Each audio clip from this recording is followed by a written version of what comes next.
A warm welcome to everyone watching this video today. My name is Vivek and I'm the one who operates this channel, Dreamers Life. If you're watching this video for the first time, let me introduce myself. My name is Vivek. As I said, I work for a real estate developer in Hyderabad. This particular channel was made with an intent to keep our existing customers updated. So, coming to the point, I am making this particular video today is because I'm going to talk about 111 Geo Impact, which is there in Hyderabad, and people have been talking a lot, which is leading to a wrong communication going in the market. So I'm just going to try to share few things which I know. I'm a sales guy who works at the ground level, does sales on a daily basis, and has been doing this for like close to 15 years now. Now, the entire topic which is revolving right now is about Hyderabad 111 Geo.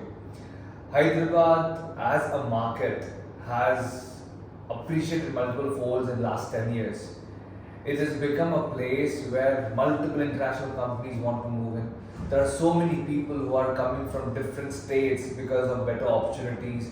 They understand the infrastructure that Hyderabad has is excellent. With reference to safety, it is one of the best top 3 states where women are safe and they can travel even like at the night at 11, 12 o'clock without any problem because they know that they are safe here. And talking about the real estate, of course, everyone knows about it. It has been the best, and it is best because of all these aspects: safety of families, infrastructure, connectivity, number of companies moving in, which creates job opportunity, and multiple education institutions. So all these factors. Of course, I missed out on the hospitality sector, which is Hyderabad has got the best of hotels right now, and even medical, which is like we have got the best hospitals as well. So all these factors are the driving factors where a property or a location appreciates, and that's the reason Hyderabad, considering the weather condition and all these developments, has become one of the best thanks to the efforts that are put in by Mr. KTR and his son, who can be the next leader, and I see him having all the qualities. But however, okay, I'll not get into that topic because I'm not an expert, but yeah, I would stick to the topic what I have, I'm making this video here, and it is simple to let you know what a common man thinks, what a developer would think, and what a real estate, a landlord would think. So let's begin understanding what's happening with this 111 Geo order. Now, before we get into examples and all, let's understand more about what people these days are thinking. What is the perception people have? What are the kind of questions my customers are asking me about what might happen in future? So, couple of questions they are asking is, are the new projects which are going to come up in these areas are going to offer low base price? Are we going to see a lot of high-rise towers coming up because we've got a lakh of 1 lakh acres of land which is going to come in? Are we going to have lands which are going to have multi-purpose use zone permissions? All these are the questions people have about 111 Geo land. Are the land prices going to fall? Are the high-end ticket units which are already built are not getting sold? So one of the questions customers had was high ticket units will be sold at lower rate as no one will invest now. Multiple standalone builders will bring in more projects in the 111 Geo lands, and A-grade builders will move to 111 Geo lands. So these are the kind of questions that are coming up where people say that it's better to wait and watch because all these developments are going to come up in 111 Geo. So let's understand if this will actually happen. So these are the kind of questions my customers have been asking me. So we will talk about these points in detail, okay? But apart from these, I've also seen few things on the online forum which are kind of quite interesting. Yeah, these are the latest discussions which are going on. Number of registrations have dropped in Telangana state. You are right, they have dropped. Reason being, 2 factors. The 2000 rupees note ban, I'll not comment more on that. Second are the elections, which are close by. So when something like this happens, the registrations drop. So it has nothing to do with 111 Geo. Builders are in panic. I don't see any builder in panic. because the A-grade builders, I only know there are builders who are coming up with projects which are very very expensive.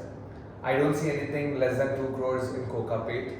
And of course, I am not saying only Kokapet because I have taken Kokapet as an example, hence I am taking that. But there are many projects where developers have launched huge projects wherein they have got a single floor plate, that means a single flat which is like 6,000, 8,000, 10,000 square feet. And understand one thing, these guys are in this industry for years. If they would have seen any panic, they would not launch. I'm seeing launches happening right now, and things are moving. Customers are buying. Whatever launches have already have happened, I know the transactions which are happening, and it's moving pretty smooth. It is not at all bad. It is not that great, thanks to again the point which I had made about those 2000 thing. So that also is one reason why the transactions will not happen so fast right now. Fate of those who spend crores of rupees to buy a land remains unknown. Trust me, nothing like that. I'm sure this point was basically they were actually hinting to Neopolis. So we will talk about that as well. Now, opinion of many. The number of people who are currently postponing property purchases is likely to increase, and investors are unlikely to come forward to purchase new properties.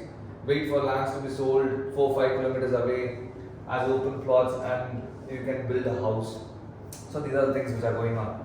But trust me, nothing will come at a lower rate. Reason being, the landlord who is sitting on those lands will not sell it at a lower rate.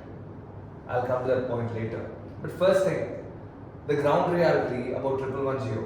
It will take a couple of years for the Geo 111 to be revoked in case if it is getting revoked, and that too once approved by the Central Supreme Court and after multiple arguments put forth by the environmentalists and National Green Tribunal team. Now, what does these guys do? Basically, they are the ones who would try to protect nature, try to do something which is good for the environment. Okay, they'll come up with questions like, how is anyone claiming that the water, I'm referring to KCR sir, who had made a point saying that we have sufficient water, we don't need to keep these reservoirs.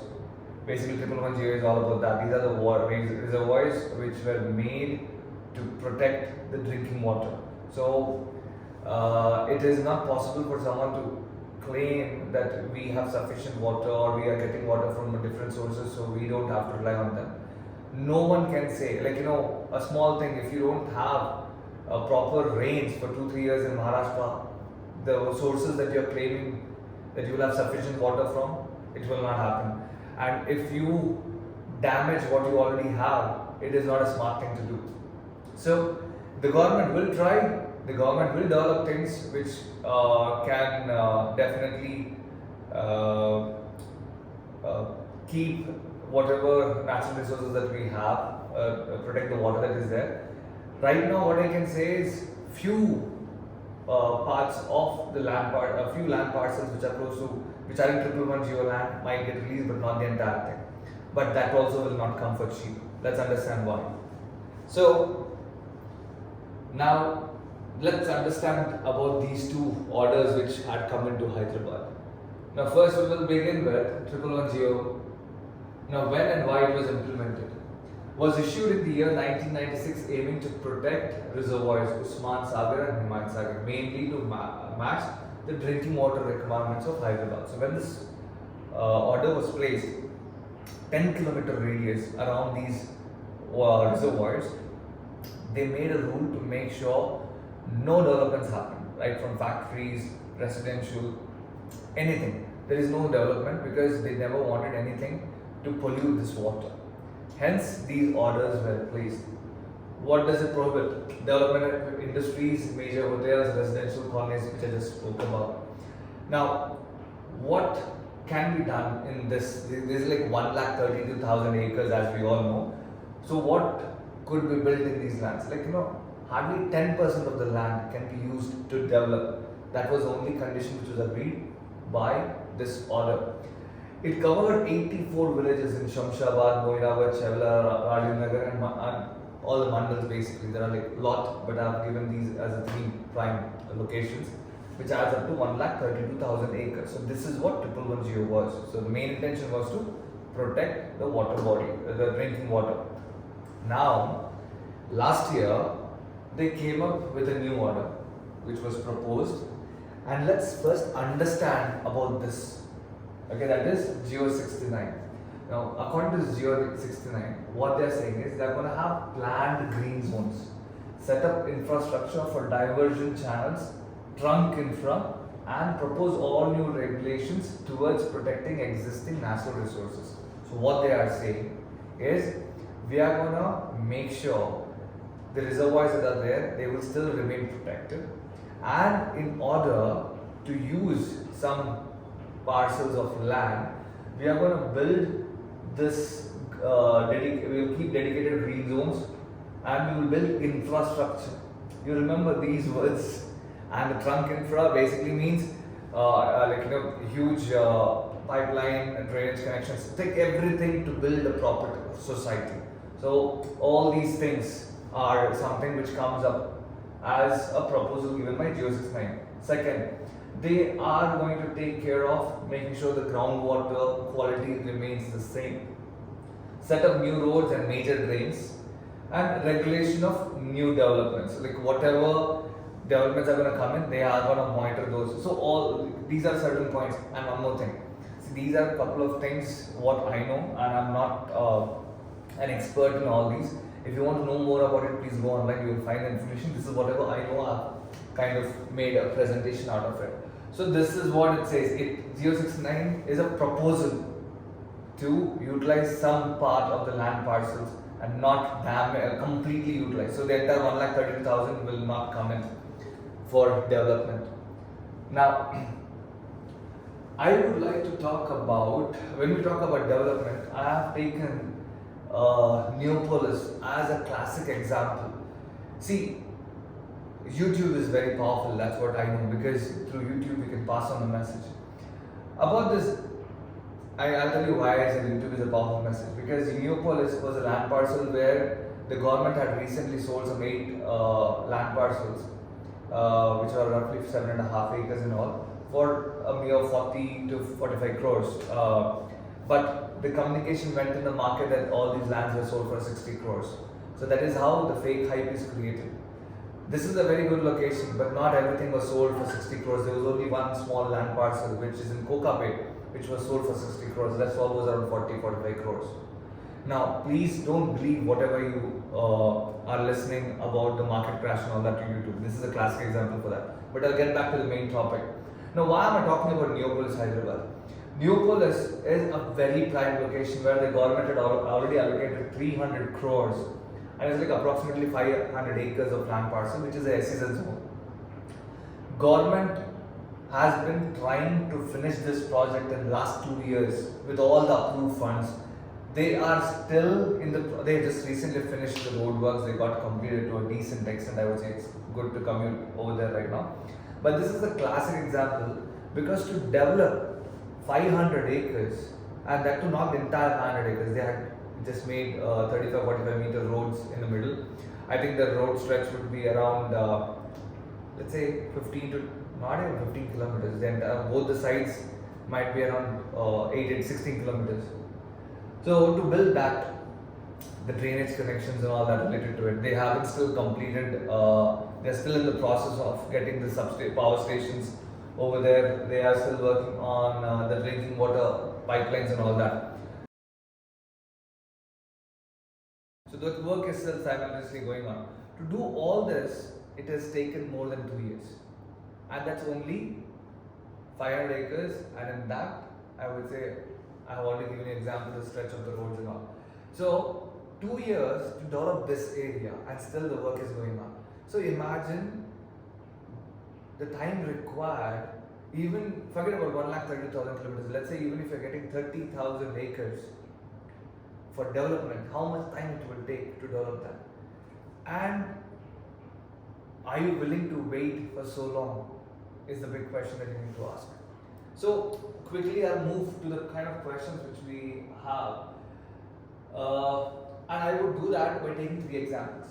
That is, let's take 3 characters to understand the thought process once these triple one geo lands are open for sale. Let's understand from the landlord's perspective, builder as well as the end user, that is you who want to buy in these lands. Now, when you talk about these three characters, let's take different scenarios. This is These are the scenarios which I am referring to where my existing customers are asking me.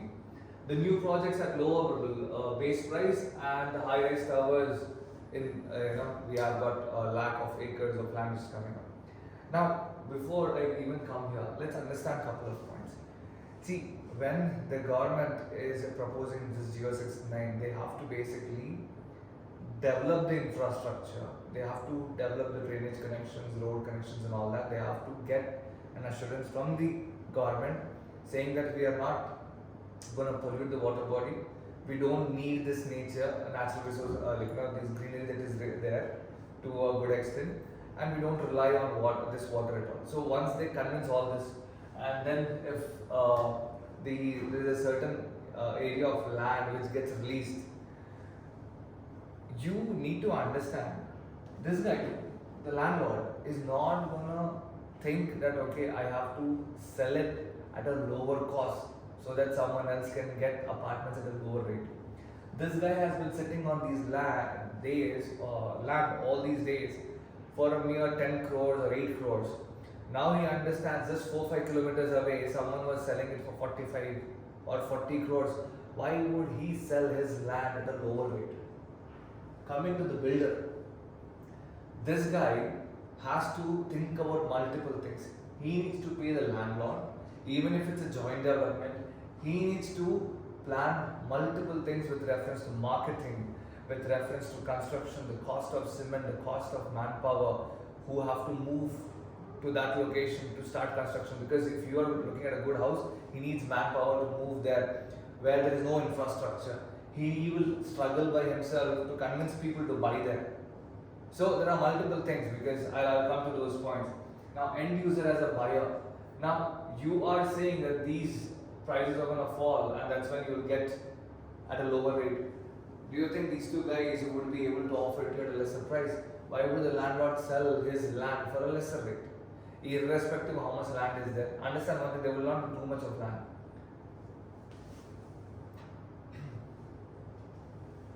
Land prices will fall. Why will land prices fall? Even if you have excess land, as you said, by the time the government gets permission from the government, it is going to take a couple of years. The way population is growing, the way demand is coming up, I don't see any landlord selling it at a lesser rate. He will say, if my property is 4 kilometers from Kollur, I will slightly keep it less than Kollur. Why would I sell it at a lesser rate? Builder, he would do his math. He has to move the manpower there. He has to get the civil team over there. He has to do better branding to get people attracted to that location. He has to convince people why they have to move to that location rather than paying extra 500 or 1000 rupees and stay in the city limits.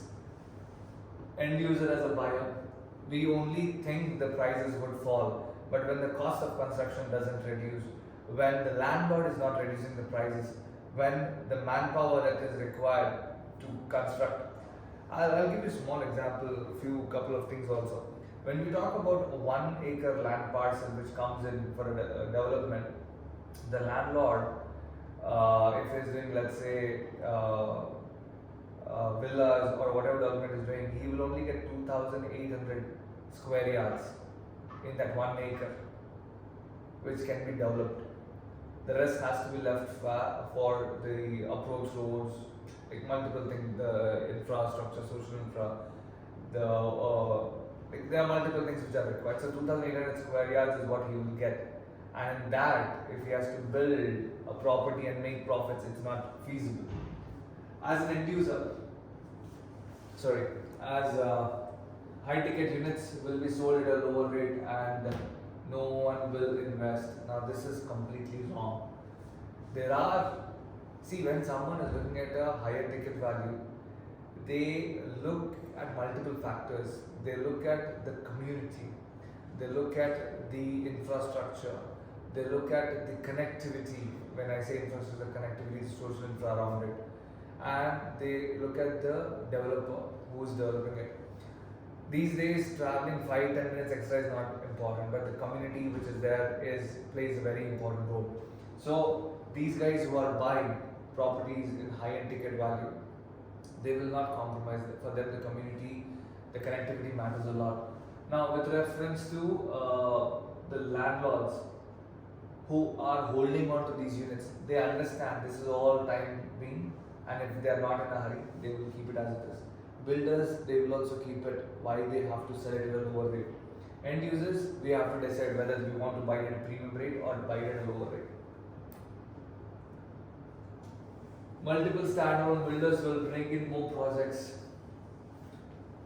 Landlords will not give it to small builders because the reliability is very less. So they will prefer to give it to someone who will give them more profit, who can build more. So they will go for bigger builders.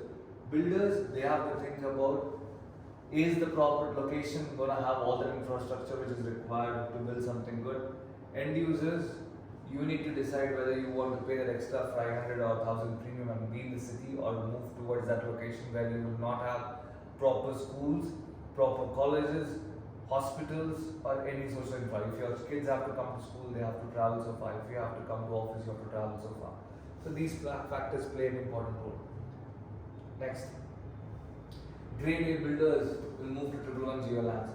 Grade A builders, there are like a good number of builders who are there in Hyderabad. But see, for a builder, when he looks at a product which they have to develop, they need to understand a couple of things. A landlord would definitely want a A-grade builder to come to them, but from a builder's perspective, he will look at a marketing cost. See, if, let's say I have to build something in these areas. First thing, the government will never be able to get permissions to sell off, give high-rise permissions, because they have to, they cannot build the kind of infrastructure to make sure the water does not get polluted at all. So I don't see permissions for more than G+1 or G+2 in these areas. So when it's G+1 and G+2, these are going to be only independent houses which are possible to build there, and which are going to be premium because the landlords will expect a very high rate. So considering these points from a builder, if he has to send high-end villas, the rates are going to be not less than 5-6 crores. And second thing is how he will convince a customer. So he has to really spend 1,000 or 2,000 rupees only for branding. He has to rely on the infrastructure which is getting developed over there, and then he has to see how are the kind of people who are going to buy. So there are multiple questions. The simple thing to do is pick up something in the prime location in the city. The only guys who will make profits in these areas are the guys who are building more like farmhouses kind of concept, where there is a good amount of land and a small house or an independent house where people can afford some premium. So if you are thinking that the developers will be able to build high-rise structures in those areas, they cannot, because they would need permissions to build high-rise structures, but this will not come under urban zone because the government cannot provide that kind of infrastructure to support all the conditions which the GO 69 order proposes. So I would say, don't delay your decisions. You need to take decisions now based on the facts. Don't go based on what you find or people talk about it. Always listen to someone who has invested and made money out of it. Thank you so much. I hope this video helps you in making the right decision. Have a wonderful day ahead and subscribe if in case you want.